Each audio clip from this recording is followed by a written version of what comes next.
Hi guys, this is Jay Kaushal, writer, motivation speaker, and life coach. And so we're starting a brand new series here. We're going to be talking more about nakshatras, more about Vedic astrology, and it has been quite a bit, on demand on this channel. You guys seem to like the Vedic astrology videos that I make, so I thought, okay, let's do more of that. And in this series, I'm not going to get too much into detail of the topic. We're just going to touch upon the topic, discuss it, and try to build a good preliminary understanding of what it is and what it basically corresponds from the perspective of understanding personalities. Okay, so this series is about the 27 lunar mansions. What are the 27 lunar mansions? The 27 lunar mansions, as they are called, are basically a division of the entire Rashi system, okay, that the moon transits into, and looking at it from the perspective of the energies that exist behind the Rashis. Okay, that's basically what we're trying to do. So when we're talking about the 27 lunar mansions, we are essentially always talking about the sidereal coordinates, the sidereal system. The Rashi system can be tropical or sidereal, depending on the system that you use.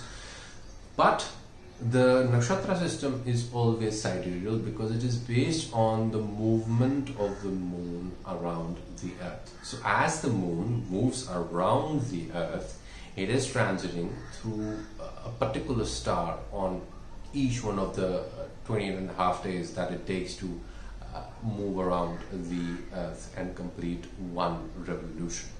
Okay, so the nakshatra that the moon is placed in today is the nakshatra of Rohini.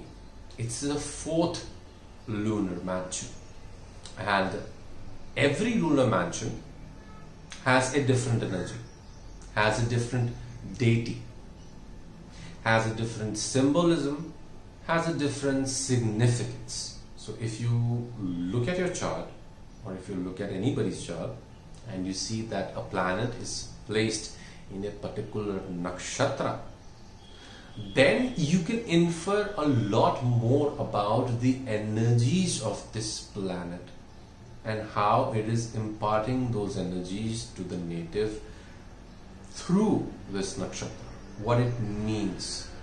Okay, so moon is happiest in the nakshatra of Rohini. It is said that among the 27 nakshatras, the nakshatra of Rohini, this lunar mansion, is the moon's favorite. Okay, and in fact, this is a very good nakshatra in terms of material prosperity. It actually is represented by a chariot, and mostly you will see that people who have a strong placement of Rohini in their chart, people who have prominent planets in Rohini in their chart, or they are Rohini Trizen, they are quite often people who are quite into the materialistic side of life. It's not that they're materialistic, so to say, but it's just that they have a natural inclination towards the materialistic side of life. They have a natural, they may have natural achievements even, or natural understanding or aptitude about the materialistic side of life. How to make money, how to define your style, how to look good, how to look beautiful, how to look attractive, how to build wealth, maybe property, gemstones, things like that. Okay, and so obviously, when you are so gifted in the area of the material plane, you will end up encountering a lot of jealousy. And so one of the problems with the nakshatra of Rohini is that these people can, for no apparent reason, attract a lot of people who are jealous of them. And Rohini natives quite often are infamous for not being able to make up their mind, because they tend to be quite soft as individuals. I mean, obviously, in time, this nature changes. In time, this nature, becomes better, especially after the age of 24, because in their 25th year is when the moon matures. So when the moon matures, the functioning of this nakshatra also matures in people's charts. Okay, now to understand this nakshatra, we will need to understand two things. One is the ruling deity, and the second is the ruling planet. So the ruling deity in this case is the moon. The moon is, hold on. So the moon is a very soft planet. The moon is a very emotional planet. The moon is also a very romantic planet. The moon can sometimes be flaky, but the moon is also a very intuitive planet. When you have your moon in Rohini, you can say that these natives are also quite intuitive in nature. And it's quite possible that, a lot of their understanding of the material wealth, the understanding of the physical realm comes from a very intuitive side of it. Now, obviously, when we're talking about the intuitive powers of the nakshatras, this is not the most intuitive nakshatra, but this is the nakshatra in which the moon is the most stable. How is the moon most stable? Well, when we talk about the moon, we say that the moon functions best when it is not obsessive.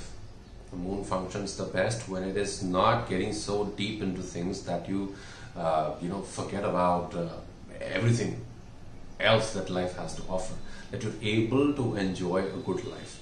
From a Vedic astrological perspective, from a Vedic way of living, that is the kind of life that we aspire towards. Sure, I mean, the nakshatra of Anuradha, which is opposited, can be a more prosperous or a nakshatra that is more, strong in terms of the success that it can give you. But that is also a nakshatra that can make you very obsessive. Okay, there are other nakshatras as well which can give you a lot of healing powers. There are other lunar mansions as well in which the moon gets way more intuition than here. But this is a space, the space of Rohini nakshatra, this lunar mansion, this fourth lunar mansion is a space where things are most stable.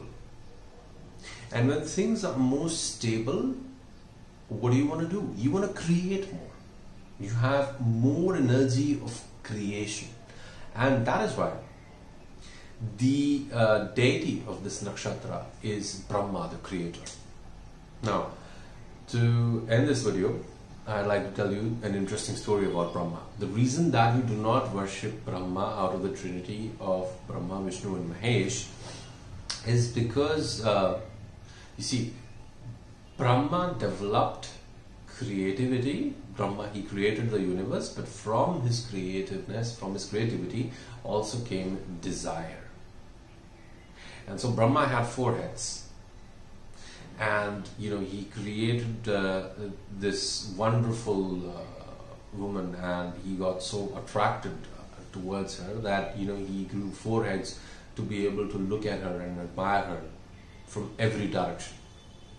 Okay, and now that right there is kind of taboo behavior, because yes, I mean, it is a paradox that you are the creator, but at the same time you are expected probably to end up alone and overcome your desires, which is difficult because you are the first to create something, right?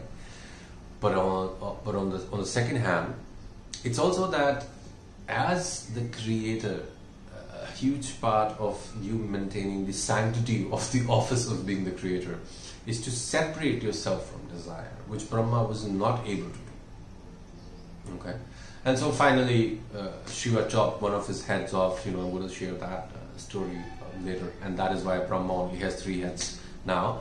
I'll share that story also at some point of time, but this kind of points out towards the negative aspect of this lunar mansion, this nakshatra as well. It's the element of desire. And so everything is pretty good, with this nakshatra. Any planet that you have placed in this nakshatra, if it is placed in, good enough in respect to your moon, and even if it has a lot of difficult aspects, etc., it has the ability to give you wealth, and that is also how you're going to amass wealth. Okay, for example, let's say you have your Venus in Rohini. That shows that you have the ability to create beautiful things, to build material abundance, to get all the material success in life. Okay, let's say you have your Sun in Rohini. That shows that you get the most confidence when you are abundant, when you are creating wealth, when you're creating security. And you're also able to create security, you're also able to create wealth by staying in this energy of confidence, by staying in this energy of leadership. Okay. In the same way, let's say you have Jupiter in the nakshatra of Rohini. What does that mean? Well, Jupiter in the nakshatra of Rohini is going to say that a person has the ability to amass wealth. A person has the ability to create wealth, create abundance by teaching, by giving advice. Okay, that's what you're going to be able to use, and you're also probably going to be quite lucky in finances. So this is the way that you can analyze and understand the energy of this lunar mansion. Yes, the lunar mansions are primarily for the moon, but anytime a planet comes here, or anytime you have prominent placements in this particular lunar mansion, you will see that that energy begins to blow up in your life with respect to those areas, with respect to the expression of the energies of those planets. Okay, so I hope this short video was great. You enjoyed it. If you did, please give me a thumbs up. Subscribe to this channel if you want to follow this entire series. We're going to be going over every nakshatra with every day, and I'm going to touch upon briefly on what it means, how you can look and understand it. There are tons of other videos as well on this channel that you'd be welcome to explore. So thank you so much for watching. Take care. Hari.